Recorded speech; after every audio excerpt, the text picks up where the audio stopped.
Hi hello friends, എല്ലാ കൂട്ടുകാർക്കും മൗനരാഗത്തിന്റെ ഇന്നത്തെ റിവ്യൂയിലേക്ക് സ്വാഗതം. അങ്ങനെ നമ്മുടെ സരയു തല്ലൊക്കെ കിട്ടിയിട്ട് അവിടെ നിന്നും പോരുകയാണ്. അപ്പോൾ ആ സമയത്ത് മനോഹരനെ പറ്റിയിട്ട് അവൾക്ക് എന്തൊക്കെയോ സംശയങ്ങളുണ്ട് എന്നിങ്ങനെ അവർ മൂന്ന് പേരും ഇങ്ങനെ സംസാരിക്കുകയാണ്.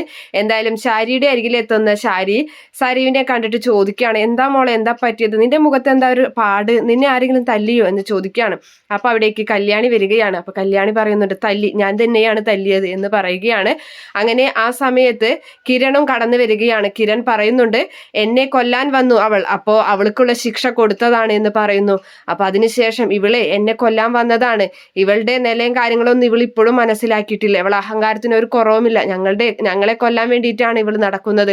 എന്തായാലും അകത്തൊരാൾ കിടക്കുന്നുണ്ടല്ലോ, അയാളെയും കൂടി കണ്ടിട്ട് പോകാം, അയാളും അറിഞ്ഞോട്ടെ എന്റെ നാവും എന്റെ ശരീരമൊക്കെ ചലിക്കുന്ന കാര്യമെന്നും പറഞ്ഞ് കല്യാണിയും കിരണും നേരെ രാഹുലിന്റെ അരികിലേക്കും ചെല്ലുകയാണ്.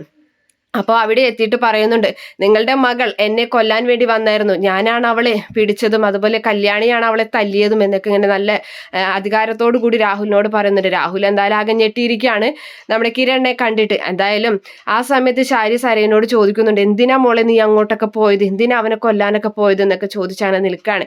എന്തായാലും അവർ അവിടെ നിന്നും തിരികെ പോവുകയും ചെയ്യുന്നുണ്ട്. അവർക്ക് വലിയൊരു വാണിംഗ് ഒക്കെ കൊടുത്തിട്ട് പിന്നെ നമ്മുടെ രാഹുലിനോട് സത്യം പറയുകയാണ്, നിന്നെ ഈ അവസ്ഥയിലാക്കിയത് അനന്തരവൻ തന്നെയാണ്, അതായത് ഞാൻ തന്നെയാണ് അവസ്ഥയിലാക്കിയത്. പിന്നെ ഞങ്ങളെ കൊല്ലാൻ വേണ്ടിയിട്ട് ഗംഗ എന്ന് പറയുന്ന ഒരുത്തം വന്നായിരുന്നു, അവനെയും പിടിച്ച് പോലീസിൽ ഏൽപ്പിച്ചു എന്ന് പറയുമ്പോൾ, ഗംഗയോ ഗംഗപ്രസാദോ അത് ആരാണെന്ന് രാഹുൽ അറിയാത്ത പോലെ ഒന്നും അറിയാത്ത പോലെ ചോദിക്കുകയാണില്ലേ എന്നിങ്ങനെ പറഞ്ഞിട്ടൊക്കെയാണ് ഞങ്ങൾ കിരണും കല്യാണിയും തിരികെ വീട്ടിലേക്ക് പോകുന്നത്. എന്തായാലും നമ്മുടെ ഗംഗപ്രസാദിനെ കാണാൻ വേണ്ടിയിട്ട് വിക്രം എത്തുന്നുണ്ട്. അപ്പോൾ ഗംഗപ്രസാദ് കാര്യങ്ങളെല്ലാം വിക്രത്തിനോട് പറയുകയാണ്. അപ്പോൾ ഞാൻ എന്തായാലും ആ രാജപ്പന്റെ അരികിൽ മോഷ്ടിക്കാൻ പോയി അവിടെ നിന്ന് കുറെ പൈസയും സ്വർണമൊക്കെ എടുത്തിട്ടുണ്ട്, എത്രയും പെട്ടെന്ന് ഞാൻ ഏട്ടനെ പുറത്തിറക്കിക്കോളാം എന്ന് പറയണം. അതിന് നീ ശ്രമിക്കേണ്ട, കാരണം നിന്നേക്കാളും കൂടുതൽ പൈസ ഉള്ളവരാണ് ആ കല്യാണിയും കിരണും. നീ പുറത്തിറക്കാൻ ശ്രമിക്കുമ്പോൾ അവർ അകത്താക്കാൻ കൂടുതൽ ശ്രമിക്കുകയുള്ളൂ, അതിന് നിൽക്കണ്ട എന്ന് പറയുന്നുണ്ട്. എന്തായാലും ആ കാർത്തികയെ ഞാനൊന്ന് കാണുന്നുണ്ട്, അവളുടെ വീട്ടിൽ ഒരുപാട് സ്വർണവും പണവും ഉണ്ടാവും ഷെൽഫിൽ, അവളെ ഒന്ന് അവിടെ പോയി ഒന്ന് മോഷ്ടിക്കണം, അവൾക്ക് ഇട്ട് കണ്ട് കൊടുക്കാൻ വേണമെന്ന് പറയാണ്.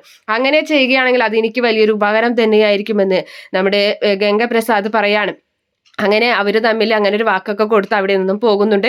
നേരെ പോകുന്നത് വിക്രം കാർത്തികയുടെ വീട്ടിലേക്ക് തന്നെയാണ്. അങ്ങനെ കാർത്തികയുടെ വീട്ടിലെത്തുന്ന നമ്മുടെ വിക്രവും കൂട്ടുകാരും എത്തുന്നുണ്ട്. അങ്ങനെ കാർത്തിക എഴുന്നേൽക്കുമ്പോൾ വിക്രം മുഖംമൂടി മാറ്റുകയാണ്. ഞാൻ തന്നെയാണ് എന്ന് പറഞ്ഞിട്ട് ഇങ്ങനെ മുഖംമൂടി മാറ്റുന്നുണ്ട്. അങ്ങനെ മറ്റുള്ള കൂട്ടുകാരോട് ബാക്കിയെല്ലാം അത് എടുക്കടാ എന്ന് പറയുന്നുണ്ട്. അവരെല്ലാവരും ഷെൽഫിൽ നിന്ന് ആ സ്വർണവും പണവും, ഒരുപാട് സ്വർണം പണമൊക്കെ ഉണ്ട്, അതൊക്കെ എടുത്തുകൊണ്ട് പോവുകയാണ്. അപ്പോഴേക്കും കാർത്തികയുടെ കയ്യിലൊരു തോക്കുണ്ടായിരുന്നു, ആ തോക്ക് ചൂണ്ടി അവരെ ഒന്ന് പേടിപ്പിക്കുന്നുണ്ട്. പക്ഷേ വിക്രം ആ കാലുകൊണ്ട് ആ തോക്ക് തട്ടി താഴെ ഇടുകയാണ്. എന്നിട്ട് വലിയൊരു ഇരുമ്പ് വടി പുറകിലുണ്ട്, അതെടുത്തിട്ട് നിന്നെ ഇങ്ങനെ വിട്ടാൽ ശരിയാവില്ല എന്നും പറഞ്ഞിട്ട് അത് അവളുടെ തലയ്ക്കടിക്കാൻ പോവുകയാണ്. കാർത്തികയാണെങ്കിൽ ആകെ പേടിച്ച് ഇരുന്ന് നിരങ്ങുന്ന ഭാഗമൊക്കെയാണ് വന്നിട്ടുള്ളത്. Okay friends, by, thank